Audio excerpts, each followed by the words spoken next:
went out on an amazing high note. Yes. That one must have just been a thrill ride for you guys as well. Yeah. So maybe you could just talk about what it felt like to go through this amazing season and end on such a big fiery note.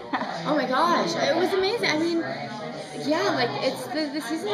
We experience the season in a similar way that the fans do, I would say, because they're seeing it every week, but we're seeing it every script. So I know what that feeling is like because you get the script and you're like flipping through it, trying to figure out what's going on. And yeah, I actually read a prior draft, and I don't know why I missed the rewrite, but I didn't know that that's what happened to Waverly at the end. And I was actually like 2 weeks before the episode aired, and I was talking to Dom about it, and I mentioned something in the prior draft. She's like, oh no, it's not like that anymore. And then it's crazy. I mean, I don't know what they're gonna do with it. I'm really excited to see what they're gonna do. Well, we've kind of heard that there could be a second season. Have you seen anything about that yet? Fingers crossed. Fingers crossed. Yeah, fingers crossed. Can we talk about the bulletproof vest? Yeah, sure you can. What do you want to know about the Because that was fantastic. That twist, especially at this time, considering everything that's happened to LGBT characters on TV this year, it just felt like, and I don't know if this was intentional, I don't know if you know. No, it wasn't. So we shot that scene. I mean, that scene was written December. We shot it in January. This is before anything happened with the 100, with the Walking Dead, like all the things that have happened. I had no idea about the trope and the barrier gaze. Like I didn't know about any of it. I was very naive about all of that, and so I was really learning and playing a lot of catch up as I was going through the whole process of the episodes airing. But Bulletproof, the episode 2 when my character was introduced, I got all these tweets like, I hope you're wearing a bulletproof vest.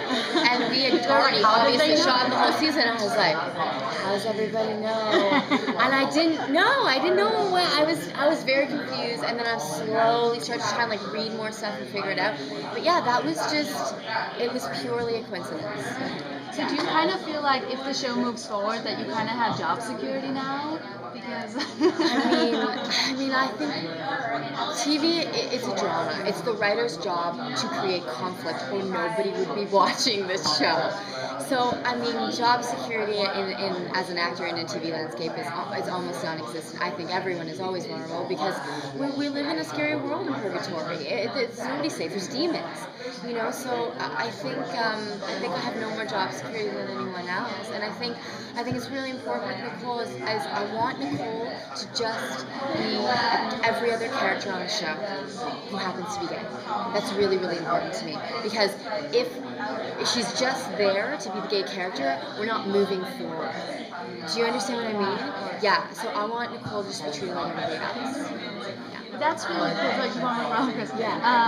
That's so cool too because I think that's so important that we have characters who are just part of. Yeah. I never thought anything differently, and I think maybe because I'm Canadian, I live in Toronto, it's a very liberal city. I'm involved in that community already, so it didn't even cross my mind that Nicole being gay. It just sounds so naive and silly now, but really it didn't. I was just like, oh, I'm playing this awesome cop. She happens to be gay, and she's really good at her job, and it was kind of just a part of her. And I want to keep the original way I saw her. I want to keep that for her.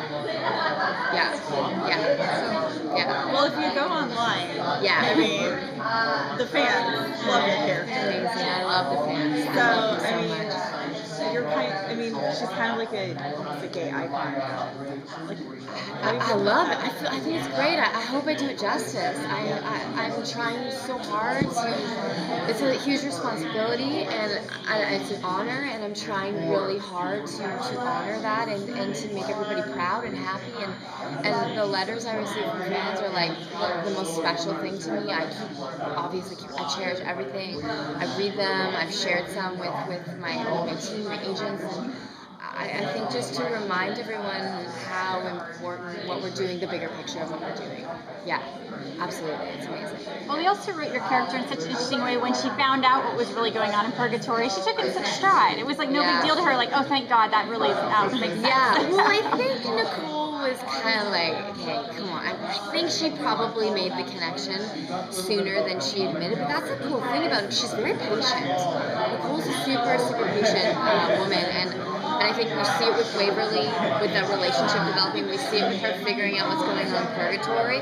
It's very much like she takes a lot of things in stride, and I think that's why she's such a great cop, is because she's just, I don't know, she's really, I mean, I would love to see Nicole lose her shit, because I think it would be very interesting for the character, but I think, again, that was another thing that just showed that she's super even-keeled. Yeah. Also, her reaction to Doc. I mean, every time you guys were in a scene together, she just kind of took him in stride no matter what he was doing. Yeah. And I think, too, I mean, Nicole, I don't know, she's like, oh, maybe he's just a little strange, a little different. I don't think, she loves everybody, and I think she probably just found a lot of joy in him, because he's really interesting to just watch. Can you imagine if you met Doc Holliday? I've met people that have a similar Doc vibe, and you're just like, oh, you're so interesting. I just want to watch you. So I love Tim. I love what he's doing, Doc, and I just want to have so many more scenes with Tim. It's my dream. Yeah. Well, they almost created like a buddy cop kind of situation. He himself defaults to lawman when he wants to, so you kind of feel that vibe between them. They have that kind of camaraderie. Oh, totally. I love it. He's doing an amazing job. Yeah. Anybody else? Hello. Hey. Sorry, I came in late, so I'm not sure what's been asked already. No, it's all good. It's okay. We can do it again. It doesn't matter. Were you with the cast when they came to WonderCon earlier? I was. But the season hadn't come out yet, so I did one signing. I didn't do the panel, but I was in the audience for a panel. So it was a bit of a different vibe.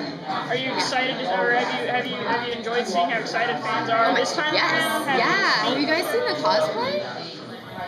Like, what?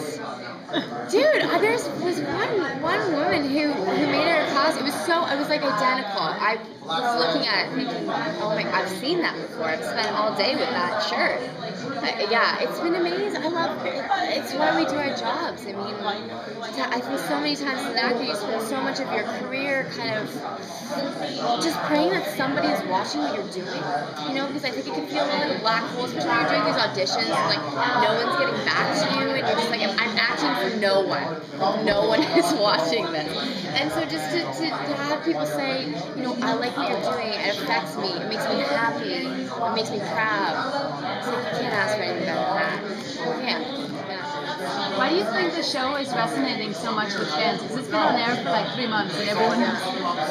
I think because especially women, we're hungry to see ourselves on screen represented in a positive, badass, strong light. I think you get, I don't want to speak for everyone, but like I get really sick of not seeing real women, three-dimensional, complicated, flawed, real women. And I think like the character of Wynonna is the most, it's such a beautiful character, and Melanie plays her so well, and so nuanced and perfectly, and you see her like angry and furious one moment, and she's crying the next moment. She's just, they're complex, and I think women are identifying with that, of like, I see me, and I want to watch me.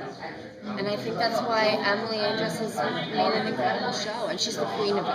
Like Lost Girl's a perfect example, and I think she just keeps getting better and better. That's it, yeah.